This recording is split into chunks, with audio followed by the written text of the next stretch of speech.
തലയിലോ താടിയിലോ വട്ടമായി മുടി കൊഴിയുന്നോ? ഇത് സാധാരണയായി അലോപേഷ്യ അരിയാറ്റ എന്ന ഓട്ടോ ഇമ്മ്യൂൺ അവസ്ഥയാണ്.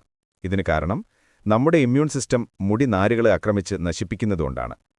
ജനിതകമായ കാരണങ്ങൾ, അലർജി പശ്ചാത്തലം, സ്ട്രെസ്, തൈറോയ്ഡ് അസുഖങ്ങൾ, ചെറിയ ഇൻഫെക്ഷനുകൾ ഇവയൊക്കെ ചേർന്നാണ് ഇത് വരുന്നത്.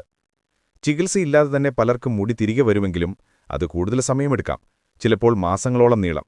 അതുകൊണ്ട് ഏർലി ട്രീറ്റ്മെന്റ് വളരെ പ്രധാനമാണ്. എന്തൊക്കെയാണ് ഇപ്പോഴുള്ള ചികിത്സകളെന്ന് നോക്കിയാലോ? ആദ്യം തന്നെ രോഗത്തെക്കുറിച്ചുള്ള കൗൺസിലിംഗ് കൊടുക്കണം. സ്ട്രെസ് ട്രിഗേഴ്സ് പരമാവധി ഒഴിവാക്കുക. പലർക്കും മുടി സ്വയം തന്നെ തിരിച്ചു വളരുമെന്ന് എക്സ്പ്ലെയിൻ ചെയ്യുക. ടോപ്പിക്കൽ സ്റ്റിറോയിഡ്സ് അല്ലെങ്കിൽ മിനോക്സിഡിൽ. ചെറിയ പാച്ചുകൾക്ക് ക്രീം രൂപത്തിലെ സ്റ്റിറോയിഡോ മിനോക്സിഡിൽ സ്പ്രേയോ മതി. 2. Intralesional steroids.